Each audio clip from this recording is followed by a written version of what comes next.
Hello student, this is Rajat Jain and welcome to Rajat classes. जैसा कि आज हम डिस्कस करने वाले हैं कॉम्प्लेक्स नंबर के कुछ इंपॉर्टेंट क्वेश्चन जो मे भी सारे कॉम्पिटिटिव एग्जाम से रिलेटेड हैं और ये क्वेश्चंस काफ़ी इंपॉर्टेंट क्वेश्चन होने वाले हैं। तो बेसिकली आज हम टॉप 10 क्वेश्चन को डिस्कस करेंगे और सारे के सारे 10 क्वेश्चन काफ़ी इंपॉर्टेंट क्वेश्चन होंगे। तो बेसिकली सबसे पहले बिगिनिंग करते हैं एक बहुत बेसिक क्वेश्चन के साथ। बेसिकली जो आपके सामने क्वेश्चन दे रखा है कि मेरे पास Z1 और Z2 दो कॉम्प्लेक्स नंबर यहाँ पे गिवन है, यानी कि मुझसे बोल रहा है कि Z1 है और Z2 है, वो टू कॉम्प्लेक्स नंबर है और बोल रहा है कि सच दैट इसके रिस्पेक्ट में उसने ये कंडीशन हमें गिवन दी है और हमसे बोल रहा है कि आर्गुमेंट Z1 माइनस Z2 का जिसकी वैल्यू हमें π/4 गिवन है, तो मुझे imaginary part Z1 plus Z2 का मुझे आइडेंटिफाई करना है। तो बेसिकली सबसे पहले करते क्या है इस क्वेश्चन में, अपने पास जो कंडीशन गिवन है इस कंडीशन को मैं इलेबोरेट करता हूँ। यहाँ पे हमें कंडीशन गिवन है Z प्लस Z बार जो किसके बराबर है, Z माइनस 1 के। तो यानी कि मैं एक्सप्लेन करता हूं, मैंने Z एक कॉम्प्लेक्स नंबर डिफाइन किया है जो मैंने लिखा है x प्लस आई वाई।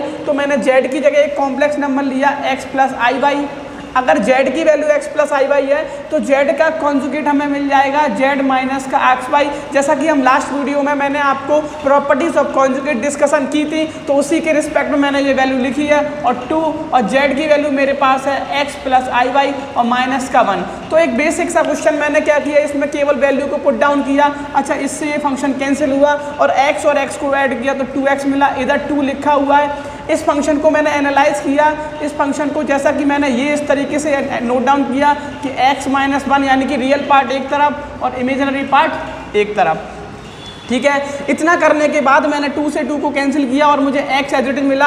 अब इस फंक्शन का मैं क्या करता हूँ, मैंने कहा इस फंक्शन का अपन मोड हटाते हैं। तो मोड हटाते हैं तो यानी कि a का स्क्वायर यानी कि x माइनस 1 का स्क्वायर प्लस b का स्क्वायर यानी कि y का स्क्वायर। ठीक है, इसके बाद नेक्स्ट स्टेप मैंने लिखा squaring on both side. Squaring on both side करने का एडवांटेज क्या होगा कि दोनों फंक्शनों के रूट फंक्शन हट जाएंगे। तो यहाँ पे तो x स्क्वायर आ गया और ये रूट हट गया, तो मैंने इसका स्क्वायर खोल के लिखा है। तो बेसिकली डायरेक्ट लिख दिया इस लाइन को, x स्क्वायर से x स्क्वायर कैंसिल हुआ और अपने पास एक वैल्यू मिली 2x equal to 1 plus y square. तो बेसिकली यहाँ पे मैंने डिफाइन किया था जब मेरा कॉम्प्लेक्स नंबर क्या था Z, तो मैंने लिखा था x प्लस आई वाई। लेकिन यहाँ पे जो कंडीशन गिवन है क्वेश्चन में वो हमसे बोल रहा है कि Z1 और Z2 मेरे पास दो कॉम्प्लेक्स नंबर है। तो मैं इस चीज़ को यहाँ पे थोड़ा सा डिफाइन करके बताता हूँ कि मैंने कहा अगर Z1 के रिस्पेक्ट में अपन इसको लिखेंगे तो ये फंक्शन मिलेगा क्या, मैंने लिखा फॉर Z1 के रिस्पेक्ट में तो ये फंक्शन मिला 2x1 is equal to 1 plus y1 का स्क्वायर। अब की बार मैंने लिखा Z2 के रिस्पेक्ट में तो मिला 2x2 और 1 प्लस y2 का स्क्वायर। अच्छा, इतना करने के बाद अब थोड़ा सा आपको आइडिया देता हूँ। मैं क्या करता हूँ, इन दोनों में एक रिलेशन आइडेंटिफाई कर लेता हूँ। तो मैंने लिखा इसको इक्वेशन नंबर फर्स्ट, इसको इक्वेशन नंबर सेकंड और फर्स्ट में से सेकंड को मैंने माइनस किया। तो जैसे ही आपने माइनस किया तो 2 कॉमन आके अपन को मिला x1 minus x2 1 plus y1 का स्क्वायर माइनस का 1, तो 1 से 1 कैंसिल हुआ और अपन को एक वैल्यू मिली y1 का स्क्वायर और माइनस का y2 का स्क्वायर। तो बेसिकली यहाँ से इसको तो एज इट इज लिखा और यहाँ से लिखा y1 माइनस y2 और सेकंड ब्रैकेट में y1 प्लस y2। इतना करने के बाद अब मैं क्या करने जा रहा हूँ, मैंने इस फंक्शन में y1 प्लस y2 की वैल्यू जो निकाली है वो हमें मिली है 2x1 माइनस x2 और अपॉन में y1 माइनस y2।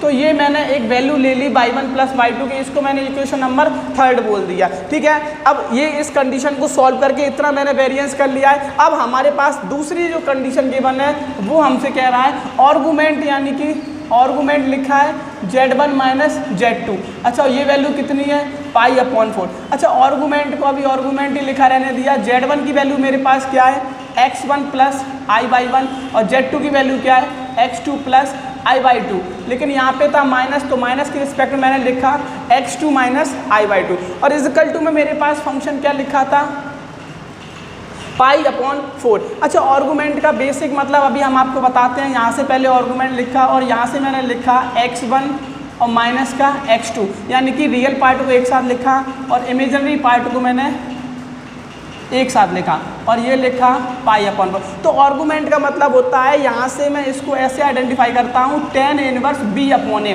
तो b का मतलब यानी कि आयोटा का मेरे पास फंक्शन और यहाँ पे x1 माइनस x2 और इजिकल टू में पाई अपॉन 4। अच्छा बेसिकली यहाँ पे मैंने क्या किया, टेन इनवर्स को अपोजिट साइड ले जाएंगे तो 10 पाई बाई 4 उसकी वैल्यू 1 होती है और आगे y1 माइनस y2 और x1 माइनस x2। तो एनालाइज किया मैंने, यहाँ पे मेरे पास एक मैं फंक्शन है जो आप पुट कर सकते हो। यहाँ से मैंने क्या किया, x1 minus x2 is equal to y1 minus y2। अब यहाँ से आपको एनालाइज हो रहा होगा कि y1 माइनस y2 की जो वैल्यू है वो मैंने पुट डाउन की। अच्छा y1 माइनस y2 की जो वैल्यू है वो 2 के साथ मिलेगा x1 माइनस x2 और अपॉन में मिला y1 प्लस y2। तो इससे ये फंक्शन कैंसिल आउट हुआ, तो अपने पास एक बेसिक सी वैल्यू आ गई y1 प्लस y2 और इसकी वैल्यू कितनी है 2। तो बेसिकली हम लिख सकते हैं इस इक्वेशन के अंदर x प्लस आई वाई के अंदर x रियल पार्ट था और इमेजिनरी पार्ट क्या था y। तो यहाँ पे मुझे आंसर मिला इमेजिनरी पार्ट ऑफ z1 और इमेजिनरी पार्ट ऑफ z2। तो इसकी वैल्यू हमें कितनी मिल चुकी है, 2 मिल चुकी है। ये काफ़ी इंपॉर्टेंट क्वेश्चन है, तो एडवांस लेवल में या मेंस लेवल में इस मेथड के क्वेश्चन बनते हैं, तो इन क्वेश्चनों को आप अच्छे से कर सकते हो। केवल कंडीशन के अकॉर्डिंग अपन सॉल्व करेंगे, तो कंडीशन के अकॉर्डिंग सॉल्व करने के बाद यहाँ से एक बेसिक सा आंसर हमें कितना मिला है 2। ओके बच्चों, इसी के साथ हमारा नेक्स्ट क्वेश्चन